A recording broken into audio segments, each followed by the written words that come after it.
அண்மை செய்தியை நாம் பார்த்துக் கொண்டிருக்கிறோம்.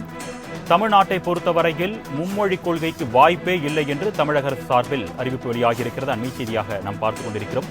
இது குறித்த கூடுதல் விவரங்களை செய்தியாளர் நந்தினி வழங்க நாம் கேட்கலாம். வணக்கம் நந்தினி, இந்த அறிவிப்பு தொடர்பான கூடுதல் விவரங்கள் சொல்லுங்கள். வணக்கம் அருணே. தமிழகத்தில் மும்மொழி கொள்கைக்கு வாய்ப்பு இல்லை என தமிழ்நாடு அரசின் தரப்பில் தற்போது ஒரு விளக்கம் என்பது அளிக்கப்பட்டிருக்கிறது. குறிப்பாக பார்த்தோம் என்றால், பள்ளி மாணவர்களுக்கு செயற்கை நுண்ணறிவு பற்றிய அறிவை ஊட்டுவதற்காக மைக்ரோசாப்ட் நிறுவனத்துடன் ஒரு புரிந்துணர்வு ஒப்பந்தத்தை ஏற்படுத்திக் கொண்டது தமிழ்நாடு அரசு எனவும், அதன்படி ஆசிரியர்களுக்கும் மாணவர்களுக்கும் செயற்கை நுண்ணறிவில் பயிற்சி அளிப்பதற்காக மைக்ரோசாப்ட் ஸ்கில்ஸ் திட்டம் எனும் திட்டத்தை நாட்டிலேயே முதல் முறையாக கொண்டு வந்திருப்பதாகவும் தமிழ்நாடு அரசின் தரப்பில் தெரிவிக்கப்பட்டிருக்கிறது.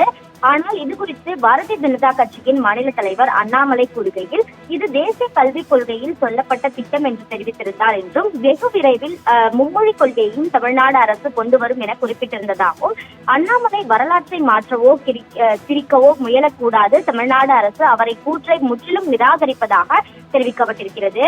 வருங்காலத்தில் ஒவ்வொருவரின் சட்டை பையிலும் ஒரு தகவல் தொடர்பு கருவி என்று இன்றைய செல்போன் குறித்து அன்றே கணித்து சொன்னவர் பெரியார் எனவும், அந்த வகையில் பார்த்தோம் என்றால் அரசு துறைகளை கணினிமயமாக்கியது கலைஞர் செய்த தகவல் தொழில்நுட்ப புரட்சி எனவும் தமிழ்நாடு அரசின் தரப்பில் தெரிவிக்கப்பட்டிருக்கிறது.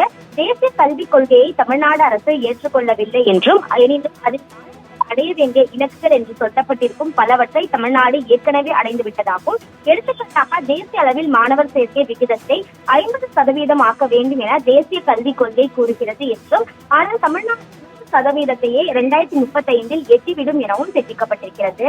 தமிழ்நாடு அரசு செய்து கொண்டிருப்பதை தேசிய கல்விக் கொள்கையில் இணைத்துவிட்டு தேசிய கல்விக் கொள்கையின்படி தமிழ்நாடு செயல்படுகிறது என்று சொல்வது நகைப்புக்குரியதாக இருப்பதாகவும், தொழில்நுட்பம் சார்ந்த தமிழ்நாட்டிற்கு யாரும் வகுப்பெடுக்க தேவையில்லை என்றும், முன்னோடி மாநிலமாக தமிழ்நாட்டில் ஆசிரியர்களுக்கும் மாணவர்களுக்கும் செயற்கை நுண்ணறிவு, மெஷின் லேர்னிங் போன்றவற்றில் வருங்காலத்தில் மிக தீவிரமாக பயிற்சி அளிக்கப்படும் எனவும் தெரிவிக்கப்பட்டிருக்கிறது. அந்த வகையில் அண்ணாமலை பகல் கனவு காண்பது போல மும்மொழி கொள்கை ஒருபோதும் தமிழ்நாட்டில் உருவாக வாய்ப்பு இல்லை என்றும், இருமொழி கொள்கையை தொடரும் எனவும் தமிழ்நாடு அரசின் தரப்பில் விளக்கம் அளிக்கப்பட்டுள்ளது குறிப்பிடத்தக்கது. விவரங்களுக்கு நன்றி நந்தினி.